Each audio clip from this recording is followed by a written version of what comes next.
Plataforma de información musical y radio online. Rutas Alternas. Escucha. Jonny Pierce regresa a Guadalajara. The Drums es una de las bandas invitadas a la edición 2023 del Festival Tecate Coordenada, pero también lo hace en el marco del lanzamiento de Jonny, su disco que es la placa más reciente de The Drums, que aparece este viernes 13 de octubre con Anti Records. Un trabajo muy íntimo, confesional, de mucha exploración propia que hace Jonny Pierce. Y para platicar tanto de su actuación en el festival como de este nuevo material discográfico, tenemos el enorme gusto de conectar en esta videollamada con Jonny Pierce. Hola, Jonny. Hola, hola. Thank you for having me. It's a pleasure to have this conversation with you because this weekend you have a lot of things happening. You will release your latest record. You will visit the Guadalajara. You will visit Mexico City. So you will have a very busy weekend.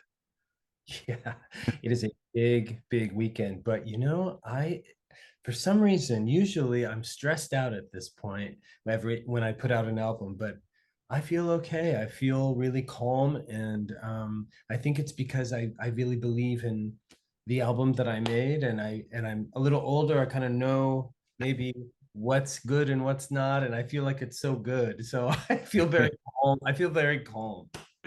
Exactly. It's because it's an amazing album. It's a very personal, a very deep, very confessional album. 16 songs.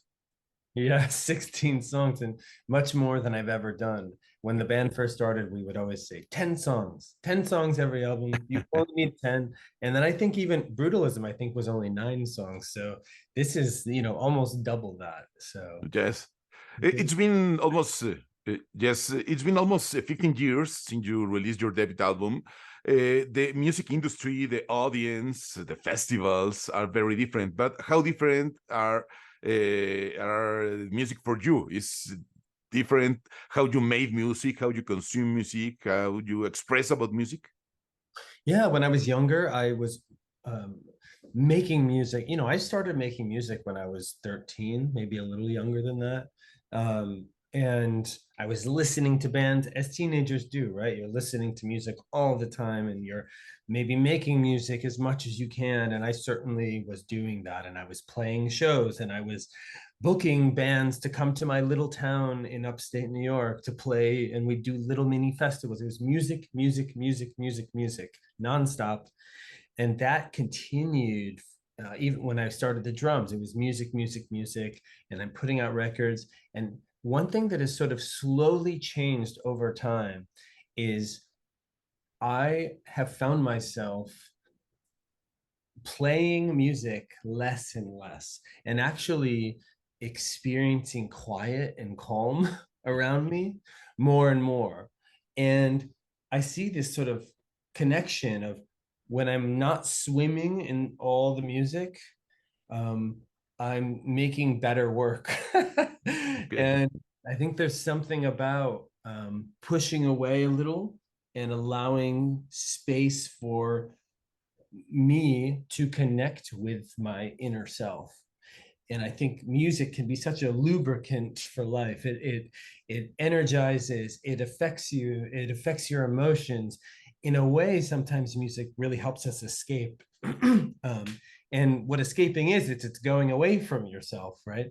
And so I think part of why this new album is so personal, and I actually think why it's so strong, is because I wasn't listening to music. I wasn't on tour. I wasn't surrounding myself with music people. I was up in the countryside of New York State in a little cabin, and I was listening to the trees and the wind, and I was listening to the lake, and I would go for these long walks at sunset, and I would take magic mushrooms,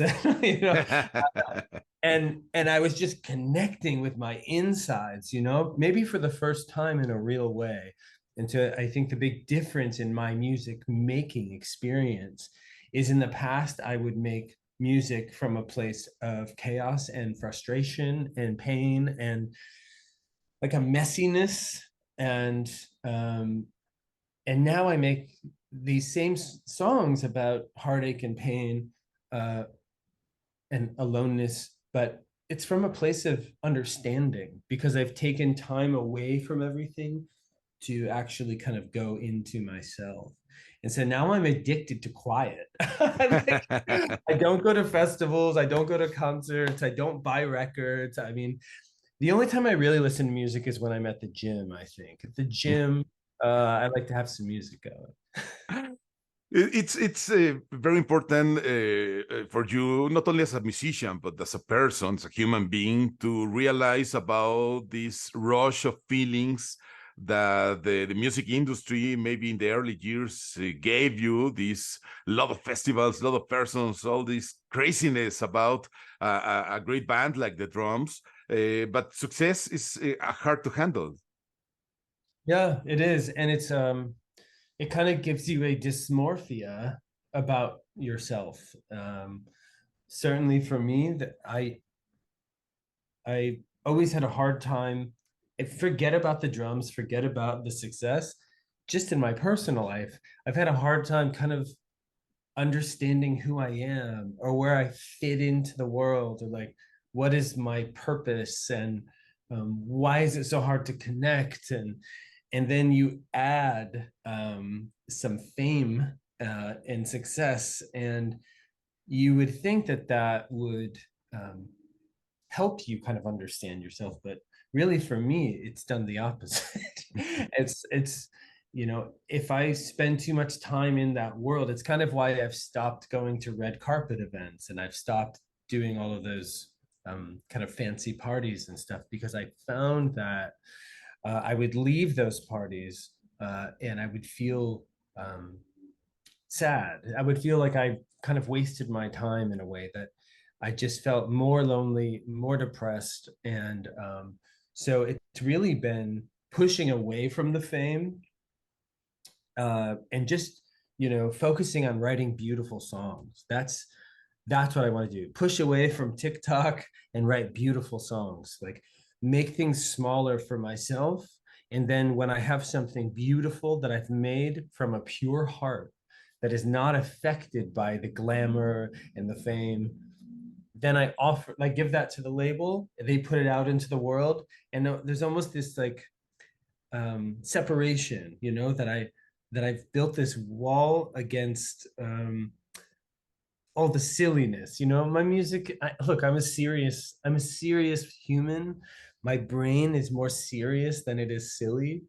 That's just how it is for me. And I view a lot of that, those parties and the fashion weeks and the red carpets, is kind of silly and very superficial, and it's very hard for me to have a meaningful conversation with anyone in those spaces. So I'm really interested in human connection and connection to the self. And so engaging in those things always feels like it's pulling me away from what's beautiful and good for me. So yeah, and I used to do it all the time, and it was just a frustrating experience. So I think that's also, I'm just not distracted by this stuff. I'm able to just sit in a space and create music from my heart. It's a very simple experience, because I also make the music on my own. I don't go into a big studio. I don't have a bunch of people come in and help me play instruments. I just do it all in my house by myself.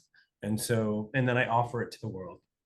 So it's, there's a lot of solitude in that, but you don't have to worry about me, because I have loving people all around. They're just not walking the red carpets. And Jonny, was it hard for you to show these inner emotions, these personal items, these personal things that are happening to you? You know, I think it's almost harder for me to not do that. I, I used to say all the time in interviews, people would say, "Oh, it's you're being very vulnerable on this song," and I would say, "Oh, yeah, I'm a very dramatic artist. I'm a very dramatic artist." And I've realized that I was kind of shaming myself by saying that, "Oh, you're I'm so dramatic." And really, the lens I want to look at things in through is, it's not that I'm dramatic. I'm not dramatic. I'm truthful, and I'm honest. Um, it may be that the rest of the world is just very closed and private and guarded. protecting themselves. When we're little kids, we cry out when we have to go to the bathroom or when we're hungry. And then we're like teenagers and it gets even worse. We get mean and crazy and our hormones are going all over the place. And then we kind of go into early adulthood and we start to learn, oh, I have to limit how I express because I want everyone to think I'm okay. I don't want people to think I'm crazy. And we start putting on all the armor to protect ourselves so that we look presentable to the rest of the world. When inside we're dying, we're in so much pain, inside we're afraid, inside we don't know what the future holds, and that's really scary for us. But we don't want to say that because that's not good to say.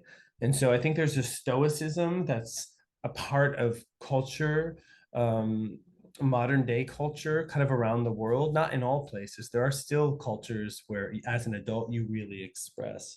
But certainly in America, it's about being more stoic and just kind of being pleasant. And it's that way in a lot of places in Europe as well. So, I want to live in a world. I guess for me, it's like writing a song is me. I want to lead by example. I want to like be the person who maybe represents the world I want to live in, which is one where we can not feel good and be able to express that to our friend, and have our friend in turn be able to say how they're feeling. And that's how we connect as humans. And I'm just not sure what the point of all of this is if we're not connecting as humans. I'm not sure what we're all doing here. Like, why are we going through the day? No. What is it for? And in the end, what is it for? So for me, like human connection is where I find the joy and the peace and the happiness and the anger and the rage and the sadness. And it's like, that is where life is. So I'm not so interested in things that don't include that. And there's also kind of closing a cycle in order to start another, right? For you as a person, as a musician, this album shows this part of you, this emotion, these stories that you're talking about, but it's a way to start over. Yeah, yes, absolutely. I say like this is my second debut album. It's my rebirth. And this is one of the reasons why I called it Jonny. I've already called my first album The Drums, so I can't do that again. This is Jonny. And I really did experience something like a rebirth. A lot of artists, a lot of people in 2020 because of COVID ended up in spaces where they weren't really doing much. And in my case, I was in upstate New York and sitting in a cabin and taking walks in nature. And one by one, parts of me that I had never even knew existed started rising to the surface, parts of me that were really angry. My whole life, I thought, oh, I'm not an angry person. I would say this all the time. I've never been in a fight. I don't yell. I'm never angry. And what I had learned was that I was really angry. And I was so angry that I pushed it so far down that I truly believed that I didn't have anger, but I did. And it took that calm and quiet to understand that. And then once I faced that anger, I found myself discovering a part of me that was actually the opposite of anger, which is like hugely joyful and happy. And I think had I not gone into the anger space, like it was almost like the key to my big joy was found in my big anger. Okay. I had to do some digging. So I was just seeing all these different parts of me show up, and I was getting familiar with them, and then I was learning to love them. And in that process, it was like I finally, for the first time, I was in my 30s at this point, saw like all of who I was. And so it felt like I was brand new. It felt like it was an absolute new beginning. And then in that time, that's when I was writing these songs. So they're all full of this like life and this newness. And there's, when you put the record on, you're going to, of course, immediately think this sounds like the drums. but with a closer listen and a more attentive listen, there's also a freshness in what is said, and even some of the textures. And I think something that really sets this album apart is there's space in some of these songs, where in the past my music really represented sort of the chaos of my life, which is every song was a big banger, and every song was like fast, and every song just had vocals from the beginning to the end, and then and they were short. This album, there's some songs that are much longer, and there's instrumental portions, and there's just room to breathe, and it's a real representation of the process I was in just as a human while I was making this album as an artist. We can't wait to listen in full, Jonny, this October 13, your new collection from your latest record, 16 songs. And we are lucky enough to listen live your set the day after here in Guadalajara. You will play in Tecate Coordenada Festival, October 14. You will play maybe some songs from Jonny, right? Absolutely. We'll be playing some of the songs from the new album, as well as some of the very big favorites that everybody wants to hear as well. We are very glad to have you here in Guadalajara again. I'm pretty sure that you will have a blast with a new album, with this new tour starting, with this show in front of your Mexican audience. You will have an amazing time here in Mexico. I can't wait. I can't wait. I really love my fans in Guadalajara. They've always been there for me from the very beginning. And so it's always such a special time when I can be down there and connect. Looking forward to see you this Saturday, October 14th, here in Tecate Coordenada Festival, and to listen, Jonny, your latest record, October 13th. Congratulations. It's an amazing, amazing album. Can't wait to have it in vinyl. Thank you so much. That really means a lot to me. Thank you. Appreciate it, Gilberto. Jonny Pierce from the drums. Thank you so much for this chat with Rutas Alternas. Gracias. Plataforma de información musical y radio online. Rutas Alternas. Escucha.